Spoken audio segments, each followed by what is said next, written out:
So good afternoon, students. So we are continuing with the series of lecture in CNS. I hope you remember the earlier portions of CSF, meningitis, status epilepticus, and you also remember yesterday's lecture. So we are going ahead with Guillain-Barré syndrome. This is a very, very important question as far as exams are concerned. So you get a short note as well as long note of Guillain-Barré syndrome in exams. And you also get the cases in Viva, CNS cases. So let's go ahead with the topic. To understand Guillain-Barré syndrome, also known as polyradiculitis. Polyradiculitis, as the name suggests, has to do something with the peripheral nerves. So to understand the disease, we have to understand the structure of neuron. A typical neuron, as you can see in the picture, consists of a cell body, also known as soma, along with small dendritic connections all around the body. And the longest dendritic connection then ultimately forms an axon, and it terminates while it connects with another cell body. So the longest terminal from the cell body, also known as axons, it is covered by myelin sheaths. This is nothing but physiology. You have already read the structure of neuron. So it is covered by the myelin sheath. And this myelin sheath is helpful in conduction of impulses. The saltatory conduction from nodes to ganglia, they keep on conducting faster than the nerves without myelin sheath. So this myelin sheath helps in the conduction of impulses in nerves. So it leads to a very faster and effective conduction.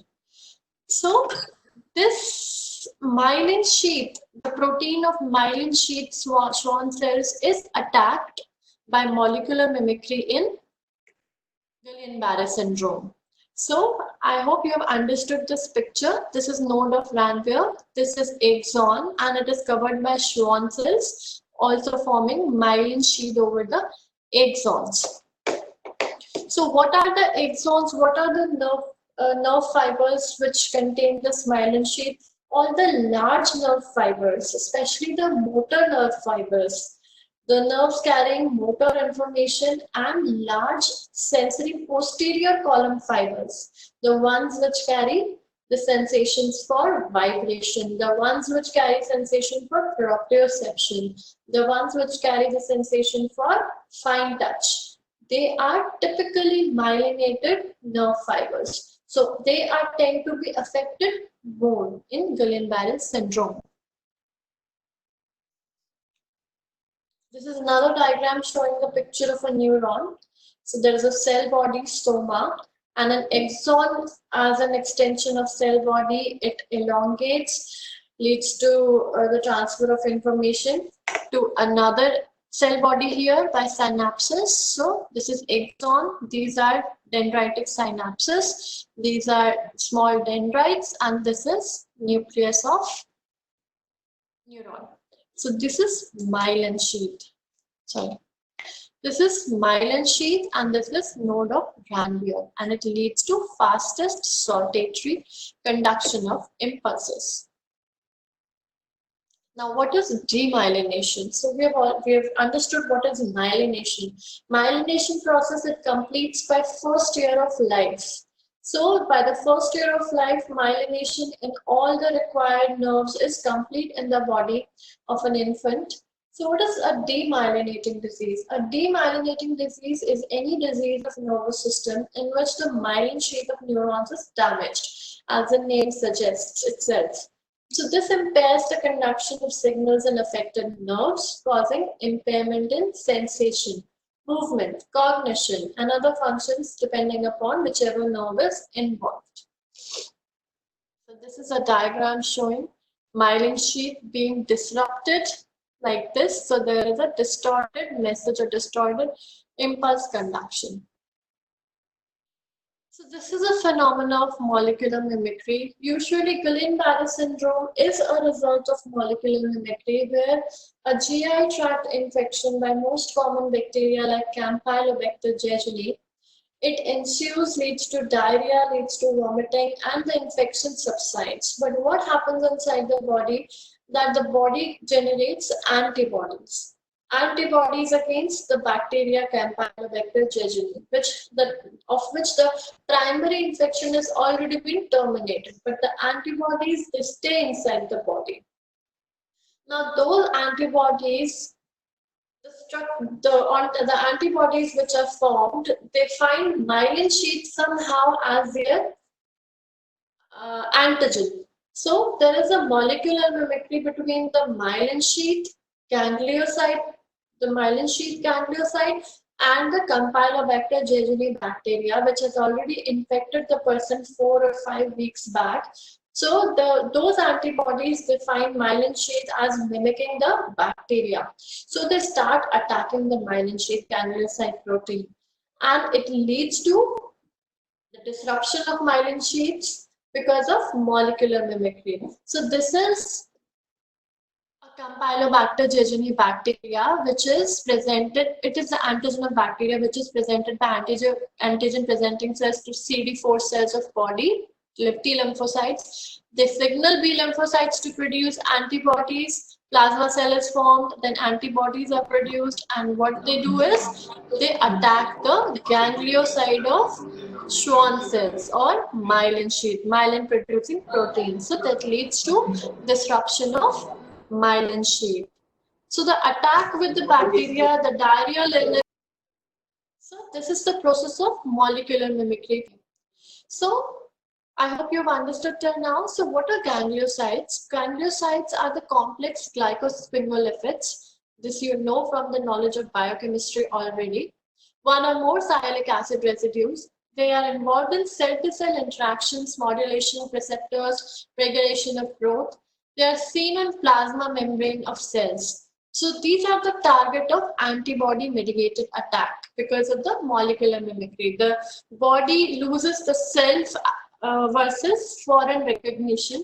So it starts attacking its own cells, which mimic the bacteria cells. So all these proteins are abundant on Schwann cells and nodes of Ranvier in the form of myelin sheaths. So they are attacked by own antibodies. So what are the terms we are going to use in this topic? Those are dysesthesias, an unpleasant abnormal sensation produced by normal stimulus, paresthesias, an abnormal sensation in absence of external stimulus, allodynia, pain from non-noxious stimuli to normal skin, and hypopathia, abnormal exaggerated response to painful stimulus. So all these are positive sensory symptoms. There are two types of sensory symptoms which arise. The one is a negative sensory symptom in which there is complete absence of any sensation like numbness, like anesthesia. But positive sensory symptoms contain dysesthesias, paresthesias, hyperesthesias, allodynias, hyperpathias. So there is a difference between positive and negative sensory symptoms, but Guillain-Barré syndrome is characterized by positive sensory symptoms. So let us start the topic with a case scenario. There was a 15-year-old male who came to emergency department with complaints of pain and calf of right leg on Tuesday, followed by weakness of both the lower limbs the next day morning. He became bedridden after the onset of weakness. His bowel and bladder, however, were intact. He is able to feel sensation of clothes over the lower limb. He felt heaviness of limbs. Taken to the local hospital, was given some treatment where he noticed weakness in the upper limbs also. So there were no symptoms of cranial nerve involvement. There was no history of fever at the onset of weakness.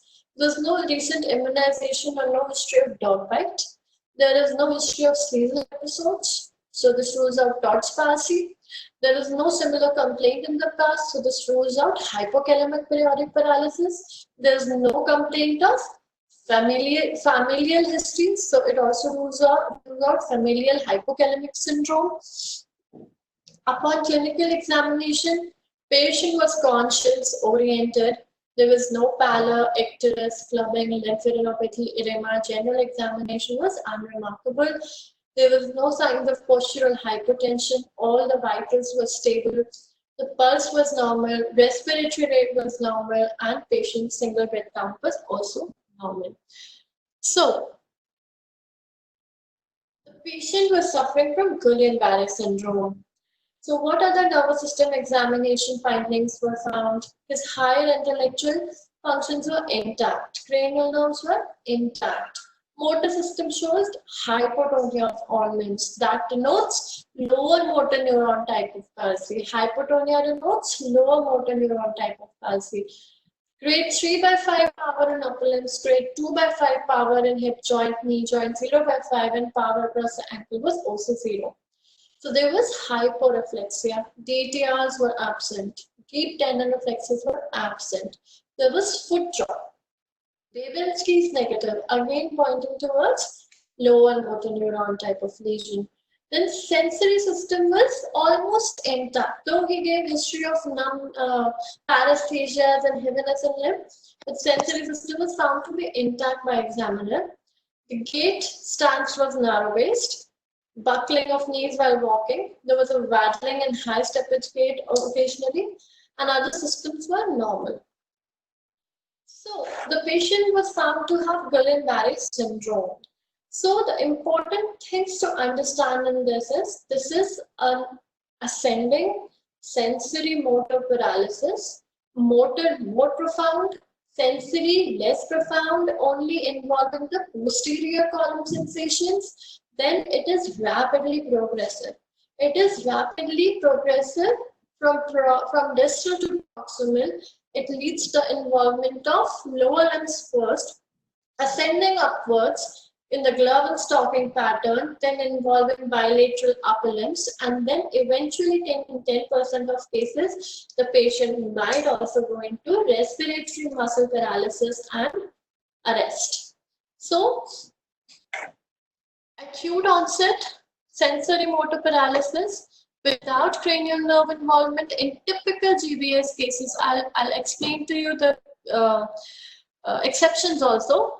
And there is no bladder bobble involvement. So this is a key hardcore feature of Guillain-Barré syndrome, that there is absolutely no bladder bobble involvement, no fever at the onset of weakness,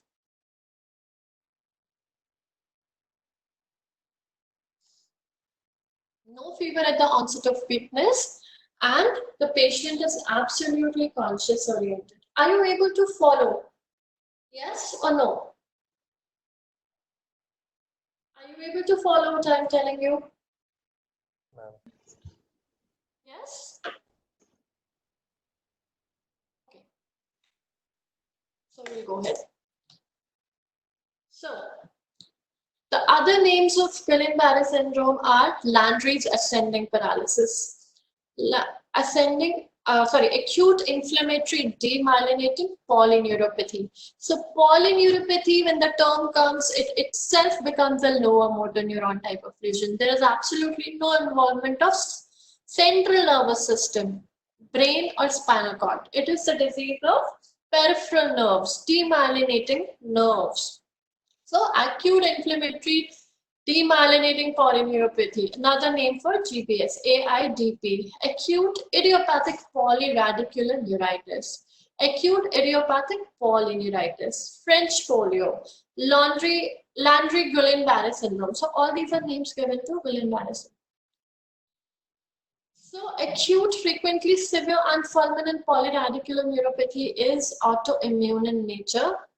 70% of the cases are post-infectious. Usually, 1 to 3 the illness ensues. Usually 1 to 3 to 4 to usually 5 to 5 weeks also after the infectious diarrhea with Campylobacter jejuni or human herpes virus family like cytomegalovirus or Epstein-Barr virus, or any infection by Mycoplasma pneumoniae. But most of the cases, in retrospect, if you examine the stool of the patient, you will find Campylobacter jejuni. Recent immunization history with swine influenza vaccine or older rabies vaccine, it also produces molecular mimicry in some cases and leads to Guillain-Barré syndrome. So it can also be seen in patients with lymphoma as paraneoplastic syndrome. It can also be seen in patients with SLE and HIV positive patients. You remember HIV and diabetes can mimic any kind of nervous system disease like any other thing would produce. So HIV and diabetes comes in lady of everything. So you have to remember the infectious causes, you have to remember the vaccine-related causes, paraneoplastic causes, and autoimmune disease like SLE. So immunopathogenesis we have already discussed. Let us revise it again. So it's an autoimmune disease. Both cellular and humoral immunity play a part in this. T cell activation leading to activation, production of interleukin 2, interleukin 6, TNF alpha, interferon gamma. All GBS results from immune responses to non-self antigens that misdirect to host nerve tissue through a resemblance of epitope. Molecular mimicry. Neural targets are granulocytes, and so they produce anti-granulocyte antibodies, GM1, in 20 to 50% of cases of C. diegesi infection. Anti-GQ1 antibodies in more than 90% cases of Miller-Fisher syndrome. So this is a picture which shows ingestion of Campylobacter jejuni containing food like poultry or water infected. Then gastrointestinal symptoms like vomiting, diarrhea, they occur after 4 to 6 weeks. The adaptive immune response takes place and cell wall lipo-oligosaccharides and proteins are considered as antigen for the same. Host-related factors like immunogenic polymorphism, previous concurrent infections also play a part in development of molecular mimicry. And antineural antibodies are produced, which attack the gangliocytes of myelin sheath, leading to immune-mediated nerve damage, producing ascending type of sensory motor acute onset flaccid paralysis without bladder bowel involvement.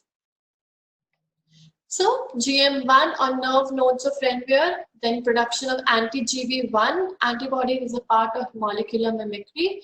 Then complement-mediated injury at paranodal axon glial junction disrupts the cluster of sodium channels, leads to conduction block and flaccid paralysis.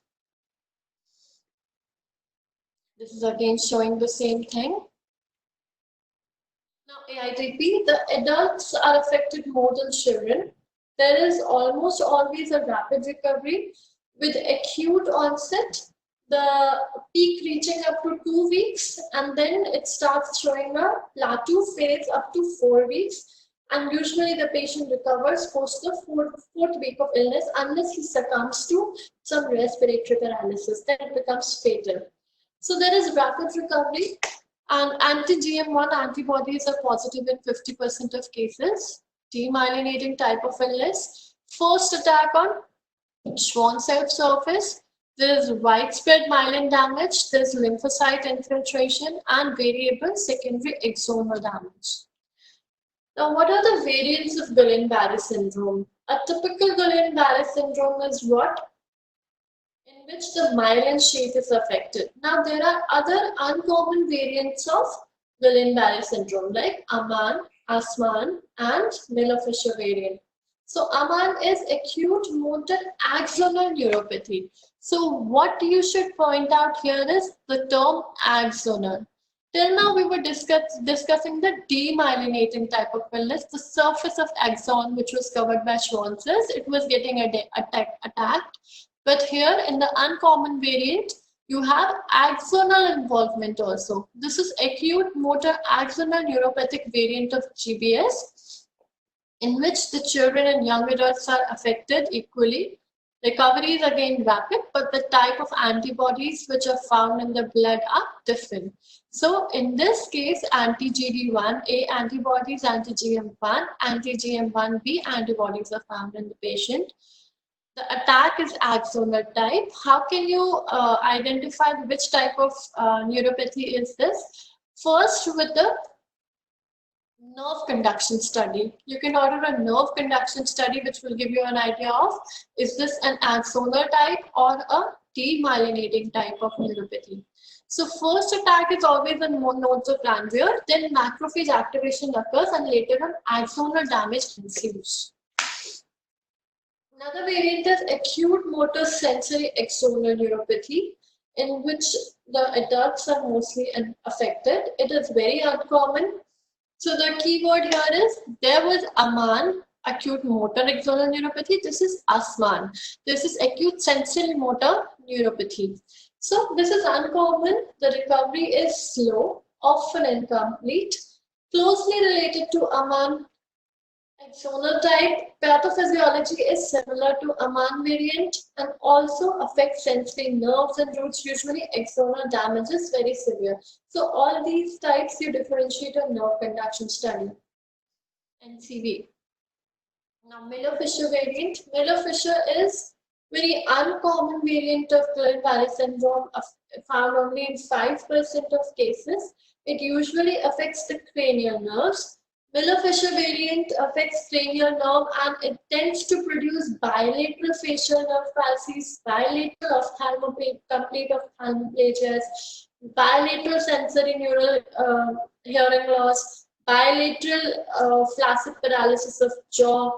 So all these features are related to Miller-Fisher variants. So you can have ophthalmoplegia, you can have areflexia, you can have ataxia, you can have bilateral facial nerve palsy, bilateral sensory neural loss, and the rest of the body is normal. So affects adults and children. Uncommon variant, anti-GQ1 antibodies are found in more than 90% of the cases. It's not seen in other forms of GBS unless there is extraocular muscle involvement. So, extraocular muscle involvement, whenever there is present bilateral cranial nerve palsy, present Miller-Fisher syndrome should be highly suspected, and you should look for anti-GQ1 antibodies to confirm the diagnosis. More of GQ1 gangliocytes in extraocular muscles are present, so this antibody is found in Miller-Fisher variant. It causes conduction block, leads to pupillary paralysis and other cranial nerve dysfunctions. Clinical history. So, respiratory or GI tract infection prior to the onset of weakness, 1 to 3 weeks. There's a history of either recent immunization, sudden or progressive weakness over 2 to 3 days. And the most important point is there is no fever at the onset of weakness. If fever is present at the onset of diagnosis, then at the time of diagnosis, then it should rule out something else. So fever is absent at the onset of weakness. It may be present like 4 weeks back when the infection had occurred, but at the onset of weakness, the fever is absent in Guillain-Barré syndrome. Motor system, there is rapidly evolving areflexic motor paralysis with or without sensory disturbance. This is ascending type of paralysis. The legs feel rubbery to the patient. Weakness evolves over hours to days and reaches peak usually up to second week. Legs are involved more than arms because the weakness is distal to proximal, involving glove and stocking pattern. Obviously, the longest fibers, longest axons in the body are myelinated. So starting from distal to proximal, the weakness starts from legs to arms, accompanied by dysesthesias of extremities and positive sensory symptoms. Deep tendon reflexes are attenuated and they usually disappear a few days after the onset because it is a lower motor neuron type of paralysis. Cranial nerves are usually affected in Miller-Fisher variant. So facial diaparasis, lower cranial nerves are affected leading to bulbar weakness, 9th, 10th, 11th cranial nerves, difficulty in handling secretions and maintaining the airway, ophthalmoplegia, also present in Miller-Fisher variant, pupillary paralysis, optic atrophy. Sensory symptoms, large myelinated posterior column fibers are involved, so proprioception is most adversely affected than pain and temperature sensations.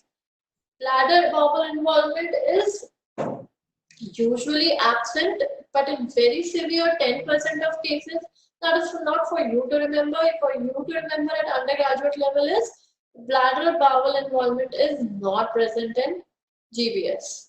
So this is not a spinal cord disease. This is not a brain disease. This is a disease of peripheral nervous system. Bladder bowel is controlled by conus medullaris part of the spinal cord. So bladder bowel is usually spared in Guillain-Barré syndrome.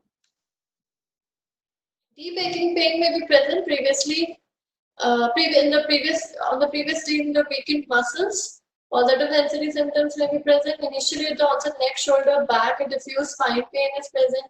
Dysesthesia is present, self-limited, but they are self-limited and they usually respond to analgesics. Autonomic involvement is very common. They are seen even in mild cases. Wide fluctuation in blood pressure, postural hypotension, cardiac dysrhythmias. Close monitoring and management is required because autonomic dysfunction can be fatal. So all require hospitalization, 30% require ventilator support. Pattern is rapidly progressive, evolving paralysis with areflexia. Usually does not progress beyond 4 weeks after reaching a plateau. So what are differential diagnoses of Guillain-Barré syndrome? Acute myelopathy, back pain, sphincter disturbance. So how do you differentiate with acute myelopathy? Myelo is the term given to spinal cord. Acute myelopathy is ruled out because this is a lower motor neuron type of paralysis. In myelopathy, that is always an upper motor neuron type of paralysis. In myelopathy, you get bladder bowel involvement, you get all the sensory involvement, you get transverse sensory level. So that is ruled out. Botulism. Botulism is early loss of pupillary activity, descending paralysis. So you get a descending paralysis in botulism, you get an ascending paralysis in GBS. Diphtheria. Early oropharyngeal involvement is there in diphtheria, and the illness starts with high-grade fever. Are you able to follow what I am telling you?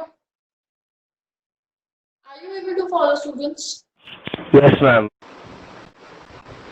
So if you have any questions anywhere, you can ask right away. So diphtheria usually starts with fever, and Guillain-Barré syndrome, the patient does not have fever at the onset of disease. Lyme's disease again causes polyradiculitis, but the presentation is asymmetric. It is not symmetric at all. Porphyria is waxing and waning type of illness. The patient usually has multiple attacks, runs in families. A patient has usually other symptoms associated with porphyria like hypoglycemia. So abdominal pain, seizures, psychosis, so that is ruled out. Vasculitic neuropathy may mimic Guillain-Barré syndrome, but usually is also asymmetric and extremely painful. Vasculitic neuropathy usually occurs in polyarteritis nodosa, Church-Strauss syndrome. So, polymyelitis with fever, meningeal signs. Polymyelitis can also mimic, but it is also asymmetric type of ascending flaccid paralysis with absolutely no sensory symptoms. It affects anterior haunches, specifically only anterior haunches, and no peripheral nerves. So brainstem ischemia can also lead, but it leads to decreased consciousness. So consciousness is completely intact in Guillain-Barré syndrome, but brainstem ischemia, the patient becomes unconscious. Critical illness neuropathy may mimic Guillain-Barré syndrome, but for that the patient needs to be very catatonic, prolonged hospitalization, and those scenarios are different. Myasthenia gravis, again the illness is waxing and waning. It has periodicity, diurnal variation, and it is purely motor type of illness because of the neuromuscular junction, and it usually affects females more than males. OP poisoning may mimic Guillain-Barré syndrome, but then there is a definite history of OP poisoning. It usually occurs as intermediate syndrome, and it is a very painful neuropathy, mimicking the heavy metal poisoning. So what are the lab features? We have already discussed in the CSF lecture that there is albuminocytological dissociation. The proteins are very high in CSF due to demyelination, but there are no cells in CSF. So the proteins are high, albumin is high, but the cells are not. So this leads to albuminal cytological dissociation. And if there are increased protein, then think of something else like HIV, CMV in case of pleocytosis. And electrodiagnostic tests are, they may be normal, but MCV may suggest you the conduction block at axonal level or nodal level. So differentiating the demyelinating type with axonal type. Reduced amplitude of compound action potential without conduction slowing may be seen, and usually the diagnosis is clinical. So this is the Asbury criteria for diagnosis of Guillain-Barré syndrome. The absolute criteria is progressive weakness of 2 or more limbs due to neuropathy, areflexia, disease course is less than 4 weeks, exclusion of other causes like vasculitis, polyarteritis nodosa, systemic lupus erythematosus, Church-Strauss syndrome, toxins, lead, botulism, diphtheria, porphyria, choroiderquina syndrome. I've already told you the differentiating features of all these differential diagnoses. Supportive criteria includes relatively symmetric weakness, mild sensory involvement posterior column sensations, facial nerve or other cranial nerve involvement, absence of fever at the onset of disease, typical CSF profile of albuminocytological dissociation, and electrophysiologic studies showing demyelination or axonal neuropathy. So the treatment. Treatment should be initiated as soon as possible, and all the patients presenting to you with Guillain-Barré syndrome must be admitted. There should be no OPD-based treatment for that disease because the disease can be highly progressive. It may lead to respiratory paralysis and it may endanger the patient's life. So initiate the treatment as soon as possible. Each day counts. 2 weeks after the first motor symptom, immunotherapy is no longer effective. So, immunotherapy in the form of IVIG, IV immunoglobulin, the thing which binds the circulating antibodies in the body, or plasmapheresis. The combination is usually not effective. You either use IVIG or you use plasmapheresis. So, IVIG is given as a first choice of treatment. It is given as 5 days daily infusion of 2 gram per kg body weight via a wide bore needle. Plasmapheresis is usually done on the dialysis machine where the patient's plasma is filtered of antibodies. So 40 to 50 ml per kg 4 times a week is done. And treatment reduces the need for ventilation by half, increases full recovery at an year. And since even when it is an antibody-mediated disease and autoimmune disease, glucocorticoids have absolutely no role in the treatment of GBS. So the only treatment for GBS is IVIG or plasmapheresis. Conservative management like respiratory support, like pain relief, like hydration should be done. In severe cases, in critical care settings, attention to the vital capacity, heart rhythm, because the autonomic disturbances, blood pressure, nutrition, deep vein thrombosis prophylaxis, cardiovascular status, tracheostomy, chest physiotherapy should be given to the patient. 30% of the patient require ventilatory support. Some for prolonged time, physiotherapy is also important. So acute, rapidly evolving areflexic ascending motor paralysis with selective sensory disturbances, fever absent at the onset of weakness, bladder bowel involvement in only severe cases. So for your purpose, you should understand that there is no bladder bowel involvement in GBS to start with. Campylobacter jejuni infection usually precedes the infection like 4 weeks before the onset of disease. Autoimmune basis, molecular mimicry plays a part. There is production of anti-GM1 antibodies, anti-GD1A antibodies, and GQ1B antibodies in Miller-Fisher variant. Autonomic involvement is common. Facial nerve is one of the most commonly affected, followed by optic nerve, and 30% of the patients require ventilatory support. The course of illness is usually less than 4 weeks. Typical CSF profile shows high protein, no pneumocyosis. Electrographically, conduction block is present. Treatment should be started as soon as possible. IVIG and plasmapheresis are equally potent treatments. Glucocorticoids have no role in GBS, and Miller-Fisher variants should be suspected in presence of ophthalmoplegia, ataxia, and anaphylaxia. So that was acute inflammatory demyelinating polyneuropathy. There is one term also known as chronic inflammatory demyelinating neuropathy. It is also a variant of Guillain-Barré syndrome. So it has obviously a chronic course. The onset is very gradual, more than 9 weeks from the onset, and deterioration occurs. Both motor and sensory systems are involved. It is asymmetric. Tremor are present in 10% of cases. Death is uncommon. The patient usually lives with the illness lifelong. Biopsy reveals onion work changes, imbricated layers of attenuated Schwann cell processes surrounding an axon, and response to glucocorticoids. So this is the differentiating feature. How do you identify CIDP? You order a nerve conduction study, you identify the biopsy changes, you understand the course of disease, you understand the asymmetric nature of disease, and then you decide for going for glucocorticoids, because acute demyelinating inflammatory polyneuropathy does not have any role of glucocorticoids. Thank you.